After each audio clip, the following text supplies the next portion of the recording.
Self-talk does not work unless it is real.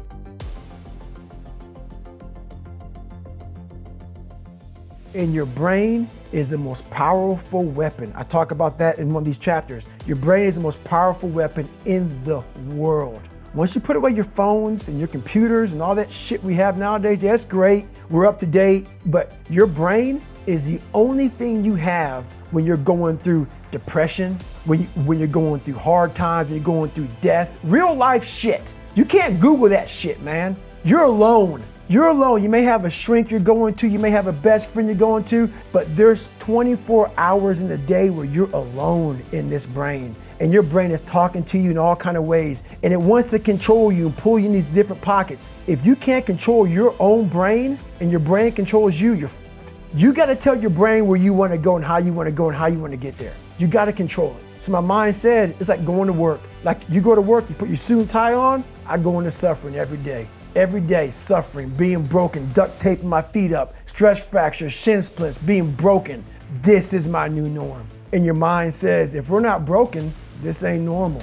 A lot of people's main goal in life is trying not to fail. They try to avoid failure at all costs. When in actuality, failing is an incredibly rich, eye-opening experience that people need to understand and believe that it's okay to fail. Because when you fail, that's when you truly learn the truest lessons of life. The most real things that you will take away from life are going to come from great failures. A huge part of understanding what success is being kind to individuals. A lot of people look at it as, oh, I'm the hardest working, or I know the most about this subject, but kindness, just a little bit, can go an incredible length. No matter what it is or who it's to, people are always looking for kind people because when they run businesses or companies or whatever they're doing, they want people who are going to be viewed as good people. And kindness is one of the most sought after factors when hiring employees. They're looking for somebody who can be trusted to represent the brand.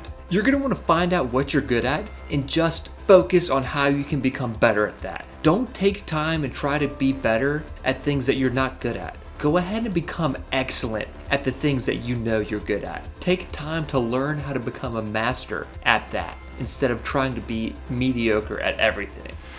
We live in a world that we want to be as comfortable as we can. And we wonder why we have no growth. We wonder why when the smallest thing in our life gets difficult, we wonder why we cower and we run away. Because we are kind of living our whole life is set up that way. Our whole life is set up in the path of least resistance. We don't want to suffer. We don't want to feel discomfort. So the whole time we're living our lives in a very comfortable area. There's no growth in that. So for me, I realized that. The reason I became 297 pounds is because that was comfortable. What was very uncomfortable was running. What was very uncomfortable was being on a diet. What was very uncomfortable was trying to face things that I didn't want to face. And I also realized when I was really big, I had no growth. Why? Because I was living comfortable. So I realized for me to find growth, I had to face all of these different things that made me very, very uncomfortable. One thing I faced was running. I absolutely hated running. But I knew for me to grow,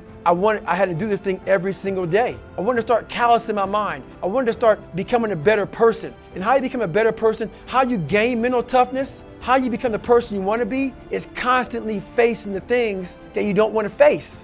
The whole thing about it is that your mind has the ultimate tactical advantage over you. It knows your insecurities, knows your fears, it knows your self-doubts, it knows all those creepy spots that we want to stay clear of. So our mind keeps us from those spots. So the whole 40% rule is I was living my whole life kind of going away from those spots that made me very uncomfortable. Because my mind was saying, you're not good here, you're not good there, more than half the time. So what happens is when you get in these situations where you need more, it's like a car. A car has a governor. It can go 130, but the governor's set for 92. So you're sitting there trying to race a Corvette. The Corvette flies by, but you're like, God, I wish this governor was off. Our brain has a governor also. Whenever it gets to those fears, those insecurities, those issues that we haven't dealt with in life, the governor comes on and we can't go past that. Well, I know one thing, and this is a true statement that I've said several times. A lot of us don't know of a whole nother world that exists. It's on the other side of suffering. Once you break these barriers that you have made for yourself, like the mind is the most powerful thing in the world. It is so amazing that I used to be a 300-pound guy and I thought that was it. Could barely read, could do anything. And now that what was inside that person was this guy that's in front of you today. That's how scary the mind is. And that's what I started realizing through this journey, is that once I got a taste of, wow, man, I haven't even begun to crack what the mind is capable of. And what I started realizing is on the other end of suffering, that's the real growth of life. Because you realize how the mind processes shit. And I talk about another thing called theory and practice. A lot of people are theorists. These smart guys that read these fucking books and shit, man, and they sit down, they tell you what the mind is supposed to do. And a lot of us listen to that shit. It becomes like, this is it, man. This old man who has been studying the mind forever, this is the cap that we have.